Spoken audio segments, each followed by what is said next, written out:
ਸਤਿ ਸ਼੍ਰੀ ਅਕਾਲ। ਤੁਸੀਂ ਜੁੜੇ ਹੋਏ ਹੋ ਪੰਜਾਬੀ ਰੇਡੀਓ ਯੂਐਸਏ ਦੇ ਨਾਲ। ਪੰਜਾਬੀ ਰੇਡੀਓ ਯੂਐਸਏ ਦੇ ਨੈਸ਼ਨਲ ਅਤੇ ਇੰਟਰਨੈਸ਼ਨਲ ਰੇਡੀਓ ਨੈਟਵਰਕ ਦੇ ਨਾਲ ਸਾਡੇ ਸਭ ਡਿਜੀਟਲ ਪਲੇਟਫਾਰਮਸ ਜਿਨ੍ਹਾਂ 'ਚ ਫੇਸਬੁੱਕ, ਯੂਟਿਊਬ, ਇੰਸਟਾਗ੍ਰਾਮ ਅਤੇ ਟਿਕਟੌਕ ਤੇ ਸਭ ਵੇਖਣ ਅਤੇ ਸੁਣਨ ਵਾਲਿਆਂ ਨੂੰ ਅਪਡੇਟ ਪਾਕਿਸਤਾਨ 'ਚ ਜੀ ਆਇਆਂ ਨੂੰ ਆਖਦੇ ਹਾਂ। ਮੈਂ ਹਾਂ ਆਪ ਸਭ ਦੇ ਨਾਲ ਮੌਜੂਦ ਪਰਵੀਨ ਮਸੂਦ ਤੇ ਮੇਰੇ ਨਾਲ ਸਾਥ ਦੇਣ ਲਈ ਮੌਜੂਦ ਨੇ ਮਸੂਦ ਮੱਲੀ ਜੀ।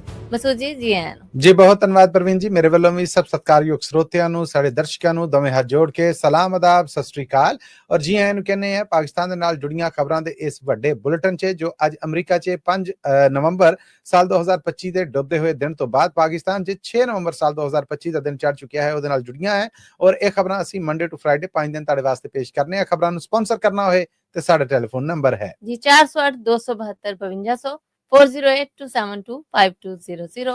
ਮੇਰੇ ਵੱਲੋਂ ਔਰ ਪ੍ਰਵੀਨ ਵੱਲੋਂ ਸਾਡੇ ਸਭ ਸਤਿਕਾਰਯੋਗ ਸਰੋਤਿਆਂ ਨੂੰ ਬਾਬਾ ਗੁਰੂ ਨਾਨਕ ਦੇਵ ਜੀ ਮਹਾਰਾਜ ਦੇ 556ਵੇਂ ਪ੍ਰਕਾਸ਼ ਪੁਰਬ ਦੀਆਂ ਲੱਖ ਲੱਖ ਵਧਾਈਆਂ ਜੀ। ਜੀ ਵਧਨੇ ਖਬਰਾਂ ਲੈ ਪਾਕਿਸਤਾਨ ਤੇ ਅਫਗਾਨਿਸਤਾਨ ਵਿਚਕਾਰ ਗੱਲਬਾਤ ਦਾ ਦੂਜਾ ਦੌਰ ਇਸਤੰਬੁਲ 'ਚ ਸ਼ੁਰੂ ਹੋਣ ਜਾ ਰਿਹਾ ਹੈ। ਪਾਕਿਸਤਾਨੀ ਸਰਕਾਰ ਵੱਲੋਂ ਤਸਦੀਕ।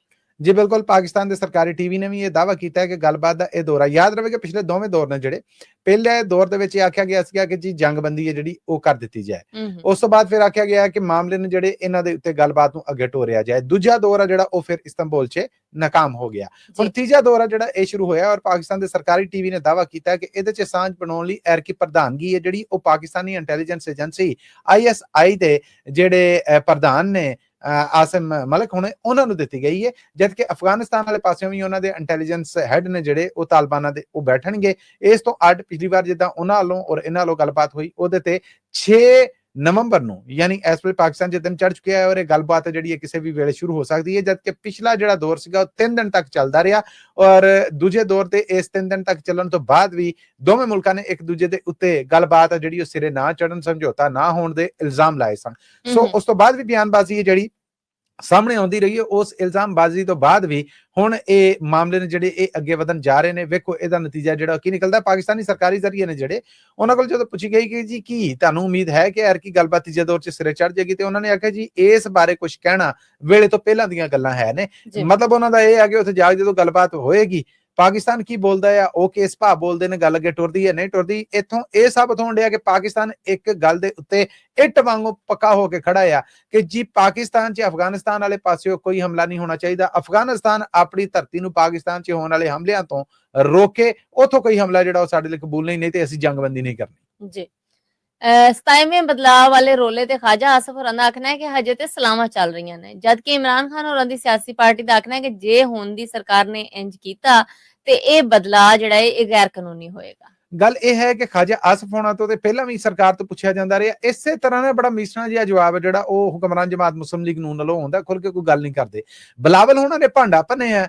ਉਸ ਤੋਂ ਬਾਅਦ ਹੁਣ ਜਦੋਂ ਸਵਾਲ ਕੀਤਾ ਗਿਆ ਹਜੇ ਤੇ ਜੀ ਸਲਾਮਾਂ ਚੱਲਣ ਰਹੀਆਂ, ਕਿਹੋ ਜਿਹੀਆਂ ਸਲਾਮਾਂ ਨੇ ਬਸ ਚੱਲਣ ਰਹੀਆਂ ਨੇ। ਜਦੋਂ ਜੀ ਕਿਸੇ ਸਿਆਸੀ ਪਾਰਟੀ ਦੇ ਨਾਲ ਗੱਲਬਾਤ ਕਰਾਂਗੇ ਔਰ ਸਾਰੀਆਂ ਸਿਆਸੀ ਪਾਰਟੀਆਂ ਦੇ ਨਾਲ ਗੱਲਬਾਤ ਕਰਾਂਗੇ, ਉਸ ਤੋਂ ਬਾਅਦ ਆ ਜਿਹੜਾ ਵੀ ਡਰਾਫਟ ਬਣੇਗਾ ਉਸ ਬਾਰੇ ਦੱਸਾਂਗੇ।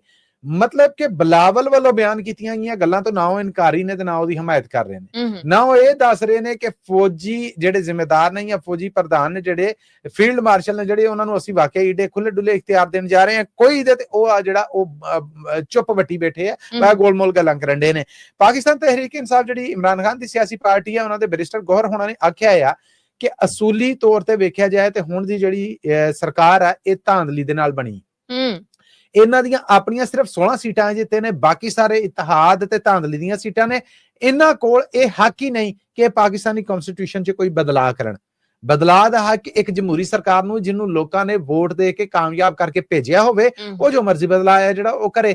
ਇਹ ਸਿਰਫ ਜਾਲਸਾਜ਼ੀ ਦੇ ਨਾਲ ਆਏ ਲੋਕ ਨੇ ਔਰ ਅਸੀਂ ਇਸ ਬਦਲਾਅ ਨੂੰ ਹਜੇ ਨਹੀਂ ਕਬੂਲਣ ਦੇ, ਜਦਕਿ ਕੱਲ ਦਾ ਉਹਨਾਂ ਦਾ ਇਹ ਬਿਆਨ ਸੀਗਾ ਕਿ ਇਮਰਾਨ ਖਾਨ ਦੇ ਨਾਲ ਸਲਾਹ ਕਰਕੇ ਫਿਰ ਦੱਸਾਂਗੇ। ਇਮਰਾਨ ਖਾਨ ਦੇ ਨਾਲ ਤੇ ਇਸ ਮਾਮਲੇ ਦੇ ਉੱਤੇ ਮੁਲਾਕਾਤ ਨਹੀਂ ਹੋ ਰਹੀ। ਉਧਰੋਂ ਸਿੰਧ ਤੋਂ ਬਹੁਤ ਸਾਰੀਆਂ ਸਿਆਸੀ ਪਾਰਟੀਆਂ ਜਿਹੜੀਆਂ, ਫੈਸਲ ਵਾਢਾ ਦਾ ਇੱਕ ਬੜਾ ਤੜਫਦਾ ਬਿਆਨ ਆ ਕਿ ਜੀ ਇਹ ਤੇ 27ਵਾਂ ਬਦਲਾਅ ਆ, ਮੈਂ ਤਾਂ ਜ਼ਿਹਨੀ ਤੌਰ ਤੇ 28ਵੇਂ ਲਈ ਵੀ ਤਿਆਰ ਬੈਠਾ ਹਾਂ। ਮਤਲਬ ਕਿ ਇਹ ਕਿਹੜੇ ਕੱਢਣਾ ਹੈ ਇਹ ਲੀਰੋ ਲੀਰ ਕਰਕੇ ਇਸ ਕਨਸਟੀਟਿਊਸ਼ਨ ਨੂੰ ਜਾਂ ਆਇਨ ਨੂੰ। ਉਧਰੋਂ ਮੌਲਾਨਾ ਫਜ਼ਲੁਰ ਰਹਿਮਾਨ ਔਰ ਇਮਰਾਨ ਖਾਨ ਦੀ ਸਿਆਸੀ ਪਾਰਟੀ ਪਾਕਿਸਤਾਨ ਤਹਿਰੀਕ ਇਨਸਾਫ ਦੀ ਆਪਸ ਦੇ ਵਿੱਚ ਇਹਨਾਂ ਲੀਡਰਾਂ ਦੀ ਮੁਲਾਕਾਤ ਆ ਜਿਹੜੀ ਹੋ ਰਹੀ ਹੈ ਔਰ ਉਸ ਮੁਲਾਕਾਤ ਦਾ ਸਬਬ ਆਪਸ ਦੇ ਵਿੱਚ ਇਸ ਬਦਲਾਅ ਜਿਹੜਾ 27ਵਾਂ ਹੋਣ ਜਾ ਰਿਹਾ ਇਹਦੇ ਤੇ ਸਲਾਮਾਂ ਨੇ ਜੀ। ਡੋਨਲਡ ਟਰੰਪ ਹੋਰਾਂ ਦੇ ਪਾਕਿਸਤਾਨ ਤੇ ਖੁਫੀਆ ਐਟਮੀ ਤਜਰਬੇ ਵਾਲੇ ਇਲਜ਼ਾਮ ਨੂੰ ਪਾਕਿਸਤਾਨ ਨੇ ਸਿਰੇ ਤੋਂ ਰੱਦ ਕਰ ਛੱਡਿਆ। ਜੀ ਬਿਲਕੁਲ, ਪਾਕਿਸਤਾਨੀ ਸਰਕਾਰੀ ਜ਼ਰੀਆਂ ਦਾ ਆਖਣਾ ਹੈ ਔਰ ਬਕਾਇਦਾ CBS ਨਿਊਜ਼ ਇੱਕ ਅਮਰੀਕਨ ਇਦਾਰਾ ਹੈ, ਇੱਕ ਅਮਰੀਕਨ ਮੀਡੀਆ ਗਰੁੱਪ ਹੈ, ਉਹਨੂੰ ਦਿੱਤੇ ਇੰਟਰਵਿਊ 'ਚ ਉਹਨਾਂ ਨੇ ਆਖਿਆ ਕਿ ਸਭ ਤੋਂ ਪਹਿਲੇ ਤੇ ਐਟੋਮਿਕ ਤਜਰਬੇ ਕਰਨ ਵਾਲੇ ਮੁਲਕ ਨੇ ਜਿਹੜੇ ਉਹਨਾਂ ਤੋਂ ਸ਼ੁਰੂਆਤ ਕਰਨੀ ਚਾਹੀਦੀ ਹੈ, ਠੀਕ ਹੈ ਨਾ। ਫਿਰ ਡੋਨਲਡ ਟਰੰਪ ਹੋਣਾ ਨੇ ਪਾਕਿਸਤਾਨ ਸਮੇਤ ਇਹ ਆਖਿਆ ਸੀਗਾ ਕਿ ਪਾਕਿਸਤਾਨ ਵੀ, ਉਹਨਾਂ ਨੇ ਇਹ ਆਖਿਆ ਕਿ ਕੋਰੀਆ ਵੀ ਔਰ ਬਾਕੀ ਸਾਰੇ ਨੇ ਜਿਹੜੇ ਇਹ ਚੀਨ ਵੀ ਇਹ ਖੁਫੀਆ ਤਜਰਬੇ ਕਰਦੇ ਨੇ ਪਰ ਉਹਦੀ ਦੱਸ ਨਹੀਂ ਪਾਉਂਦੇ। ਪਾਕਿਸਤਾਨ ਨੇ ਉਸ ਤੋਂ ਬਾਅਦ ਨਾ ਦਾ ਇਨਕਾਰ ਕੀਤਾ ਸੀਗਾ ਕਿ ਨਹੀਂ ਜੀ ਨਹੀਂ, ਅਸੀਂ ਕੋਈ ਤਜਰਬੇ ਨਹੀਂ ਕਰਨ ਦੇ, ਤੇ ਨਾ ਹਾਮੀ ਭਰੀ ਸੀਗੀ ਕਿ ਹਾਂ ਅਸੀਂ ਬਿਲਕੁਲ ਖੁਫੀਆ ਤਜਰਬੇ ਕਰਨ ਦੇ। ਇਹ ਮਾਮਲਾ ਹੈ ਉਸ ਵੇਲੇ ਭਖਿਆ ਹੈ ਜਦੋਂ ਜਿਹੜੇ ਰਸ਼ੀਅਨ ਪ੍ਰੈਜ਼ੀਡੈਂਟ ਨੇ ਪੁਤਨ, ਉਹਨਾਂ ਨੇ ਇਹ ਆਖਿਆ ਕਿ ਜੇ ਅਮਰੀਕਾ ਕੋਈ ਇਹੋ ਜਿਹਾ ਕੰਮ ਕਰੇਗਾ ਤਾਂ ਮੈਂ ਵੀ ਕਰਾਂਗਾ। ਹੁਣ ਦੌੜ ਤੇ ਫਿਰ ਐਟੋਮਿਕ ਹਥਿਆਰਾਂ ਦੇ ਤਜਰਬਿਆਂ ਦੀ ਜਿਹੜੀ ਉਹ ਤੁਰ ਪਈ ਹੈ।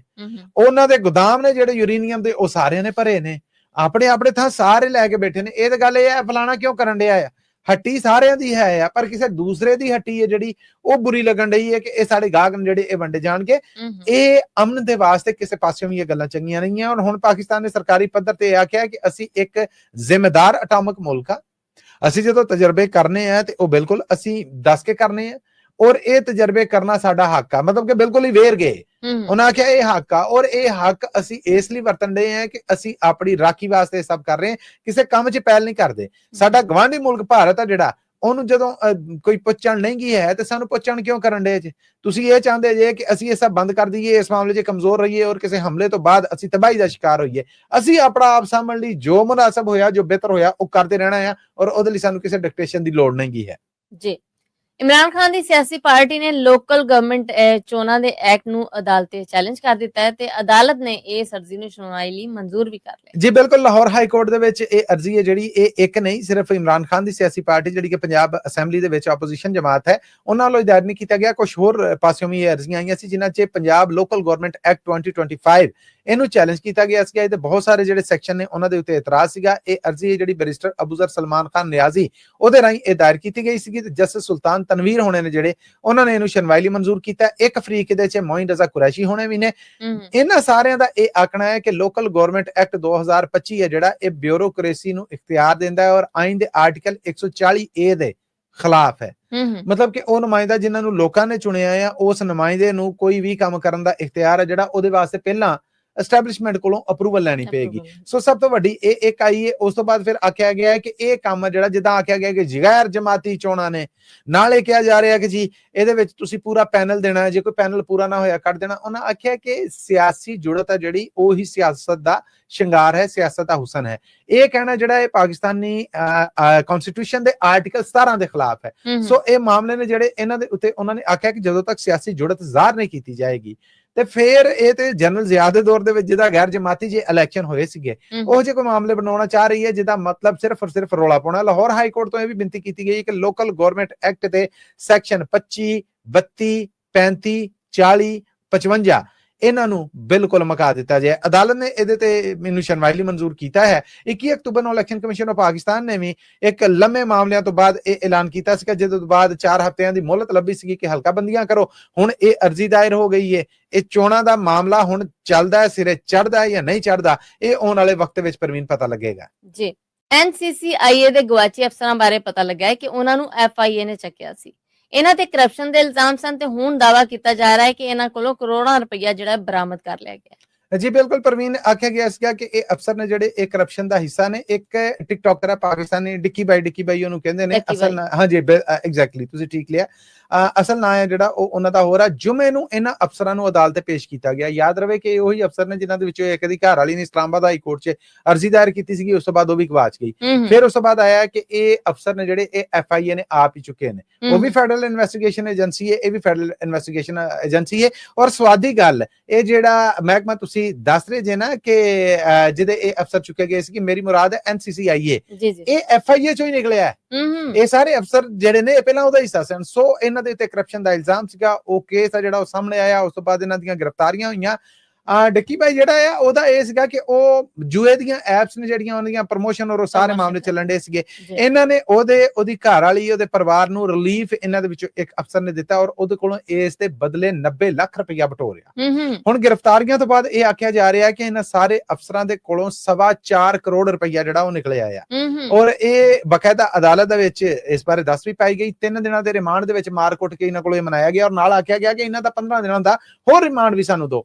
ਅਦਾਲਤ ਨੇ ਫਿਰ ਇਹਨਾਂ ਦਾ 3 ਦਿਨਾਂ ਦਾ ਹੋਰ ਰਿਮਾਂਡ ਦੇ ਦਿੱਤਾ ਹੈ ਜੀ ਕਿ ਇਹਨਾਂ ਕੋਲ ਪੁੱਛ ਕੇ ਜਿਹੜੀ ਤੁਸੀਂ ਕਰਨੀ ਹੈ ਕਰੋ। ਅਦਾਲਤ ਦੇ ਵਿੱਚ ਦੱਸਿਆ ਗਿਆ ਹੈ ਕਿ ਇਹ ਕੁੱਲ ਜਿਹੜੇ ਨੇ 4 ਕਰੋੜ 25 ਲੱਖ 48 ਹਜ਼ਾਰ ਰੁਪਏ, ਇਸ ਰਕਮ ਦੇ ਵਿੱਚੋਂ 1 ਕਰੋੜ 25 ਲੱਖ 48 ਹਜ਼ਾਰ ਰੁਪਏ ਤੇ ਸਿਰਫ ਐਡੀਸ਼ਨਲ ਡਾਇਰੈਕਟਰ ਚੌਧਰੀ ਸਰਫਰਾਜ਼ ਜਿਹਦੀ ਘਰ ਵਾਲੀ ਗਈ ਸੀਗੀ ਉਹਦੇ ਕੋਲ ਹੀ ਬਰਾਮਦ ਹੋਇਆ ਹੈ, ਉਸ ਕੱਲੇ ਕੋਲੋਂ ਹੀ। ਫਿਰ ਇਸੇ ਤਰ੍ਹਾਂ 70 ਲੱਖ ਰੁਪਏ ਸਬ ਇੰਸਪੈਕਟਰ ਅਲੀ ਰਜ਼ਾ ਕੋਲੋਂ, ਇਸ ਮਹਿਕਮੇ ਦਾ ਜਿਹੜਾ 36 ਲੱਖ 48 ਹਜ਼ਾਰ ਰੁਪਏ ਅਸਿਸਟੈਂਟ ਡਾਇਰੈਕਟਰ ਸ਼ੁਐਬ ਰਿਆਜ਼ ਦੇ ਕੋਲੋਂ ਲੱਭਾ ਆ। ਸਬ ਇੰਸਪੈਕਟਰ ਯਾਸਰ ਰਮਜ਼ਾਨ ਹੈ ਜਿਹੜਾ 19 ਲੱਖ ਦੀ ਬਰਾਮਦਗੀ ਉਹਦੇ ਕੋਲੋਂ ਹੋਈ ਹੈ। ਡਿਪਟੀ ਡਾਇਰੈਕਟਰ ਜ਼ਵਾਰ ਅਹਿਮਦ ਹੈ ਜਿਹੜਾ 9 ਲੱਖ ਰੁਪਇਆ ਉਹਦੇ ਕੋਲੋਂ ਇਹਨਾਂ ਨੇ ਫੜਿਆ ਆ ਔਰ ਇਹਨਾਂ ਦਾ 14 ਦਿਨਾਂ ਦਾ ਰਿਮਾਂਡ ਮੰਗਿਆ ਸੀ ਜਿਹਦੇ ਚੋਂ ਕਹਿ ਲਓ ਕਿ 3 ਦਿਨਾਂ ਦਾ ਰਿਮਾਂਡ ਹੈ ਜਿਹੜਾ ਉਹ ਅਦਾਲਤ ਨੇ ਦਿੱਤਾ ਆ। ਹੁਣ ਇਹ ਮਾਮਲੇ ਨੇ ਜਿਹੜੇ ਇਹ ਦੇਖੋ ਸ਼ਿਕਾਇਤ ਦਰਜ ਹੁੰਦੀ ਹੈ, ਕੇਸ ਬਣਦਾ ਹੈ, ਇਨਵੈਸਟੀਗੇਸ਼ਨ ਕਰਨ ਵਾਲੇ ਮਹਿਕਮੇ ਇਹ ਖਰਾਬੀ ਰੋਕਣ ਦੀ ਥਾਂ ਪੈਸੇ ਲੈ ਕੇ ਕੇਸ ਨੂੰ ਜਦੋਂ ਦੱਬਣ ਦੇ ਆਪਣੇ। ਇਹ ਪਾਕਿਸਤਾਨ ਦੇ ਵਿੱਚ ਮੇਰਾ ਖਿਆਲ ਹੈ ਕਿ ਪਹਿਲਾ ਕੇਸ ਆਇਆ ਕਿ ਇੱਕ ਏਜੰਸੀ ਦੇ ਬੰਦਿਆਂ ਨੂੰ ਏਜੰਸੀ ਨੇ ਹੀ ਚੁੱਕ ਲਿਆ ਤੇ ਹੁਣ ਇਹ ਬਰਾਮਦਗੀਆਂ ਦੱਸਣ ਡਈਆਂ ਕਿ ਨਿਜ਼ਾਮ ਜਿਹੜਾ ਉਹ ਕੇਸ ਹੱਦ ਤੱਕ ਵਿਗੜਿਆ ਆ। ਵੇਖਣ ਵਾਲੀ ਗੱਲ ਹੈ ਕਿ ਜਜ਼ਾ ਸਜ਼ਾ ਕੀ ਹੁੰਦੀ ਹੈ ਔਰ ਅੱਗੇ ਤੋਂ ਇਸ ਨਿਜ਼ਾਮ ਦੇ ਸੁਧਾਰ ਲਈ ਕੀ ਕੀਤਾ ਜਾਂਦਾ। ਸਭ ਕੁਝ ਹੋਏਗਾ, ਇਹ ਚਰਚਾ ਆ ਹਲਾ ਮਚੀ ਪਈ ਹੈ ਪਰ ਜੇ ਸਿਸਟਮ ਖਰਾਬ ਹੀ ਰਹਿਣਾ ਆ ਤੇ ਅੱਜ ਇਹ ਇੱਕ ਕੇਸ ਹੈ। ਹੋ ਸਕਦਾ ਹੈ ਕੋਈ ਲੈਣ ਦੇਣ ਦੇ ਵਿੱਚ ਊਂਚ ਨੀਚ ਹੋਈ ਹੋਏ ਕਿ ਇਕੱਲੇ ਹੀ ਖਾਣ ਦੇ ਸਾਨੂੰ ਨਹੀਂ ਪੁੱਛਿਆ ਆ ਜਾਓ ਫਿਰ ਮਾਫੀ ਦੇ ਨਾਲ ਹੁੰਦਾ ਇਦਾਂ ਹੀ ਆ ਉਸ ਮੁਲਕ ਦੇ ਵਿੱਚ। ਤੇ ਇਹੋ ਜਿਹੇ ਰੋਲੇ ਨਾ ਬਣਨ, ਸਿਸਟਮ ਜਦੋਂ ਬਿਲਕੁਲ ਪਿਓਰ ਹੋ ਜਾਏਗਾ ਨਾ ਲੋਕਾਂ ਦਾ ਭਰੋਸਾ ਬਣੇਗਾ ਜੀ। ਇਹਦੇ ਨਾਲ ਹੀ ਮਸੂਦ ਆਪਣੀ ਸਰੋਤਿਆਂ ਕੋ ਅਸੀਂ ਲੈਣੀ ਇਜਾਜ਼ਤ ਅਪਡੇਟ ਪਾਕਿਸਤਾਨ ਚੋਂ, ਪਰ ਜਾਣ ਤੋਂ ਪਹਿਲੇ ਉਹੀ ਇੱਕ ਗੱਲ ਜਿਹੜੀ ਸੀ ਹਰ ਵਾਰ ਕਰੀਦੀ। ਇਹ ਖਬਰਾਂ ਤੁਹਾਡੇ ਵਾਸਤੇ ਪੰਜਾਬੀ ਰੇਡੀਓ ਯੂਐਸਏ ਦੇ ਨੈਸ਼ਨਲ ਇੰਟਰਨੈਸ਼ਨਲ ਰੇਡੀਓ ਨੈਟਵਰਕ ਦੇ ਨਾਲ ਪੰਜਾਬੀ ਰੇਡੀਓ ਯੂਐਸਏ ਦੇ YouTube, Facebook, TikTok ਔਰ Instagram ਤੇ ਵੀ ਪੇਸ਼ ਕੀਤੀਆਂ ਜਾਂਦੀਆਂ ਹਫਤੇ 'ਚ 5 ਦਿਨ। ਇਹ ਖਬਰਾਂ ਮੰਡੇ ਟੂ ਫਰਾਈਡੇ ਅਸੀਂ ਤੁਹਾਡੇ ਲਈ ਬ੍ਰੌਡਕਾਸਟ ਕਰਨੇ ਆ। ਇਹਨਾਂ ਖਬਰਾਂ ਨੂੰ ਸਪਾਂਸਰ ਕਰਨਾ ਹੋਏ ਤਾਂ ਸਾਡਾ ਟੈਲੀਫੋਨ ਨੰਬਰ ਹੈ ਜੀ 408 272 5200 4082725200। ਹੁਣ ਦੇ ਅਪਡੇਟ ਪਾਕਿਸਤਾਨ ਚ ਸਾਨੂੰ ਦਿਓ ਇਜਾਜ਼ਤ। ਅਗਲੇ ਅਪਡੇਟ ਪਾਕਿਸਤਾਨ ਤੱਕ ਲਈ ਮੇਰਾ ਤੁਹਾਡਾ ਸਾਡਾ ਸਾਰਿਆਂ ਦਾ ਰੱਬ ਰਾਖਾ।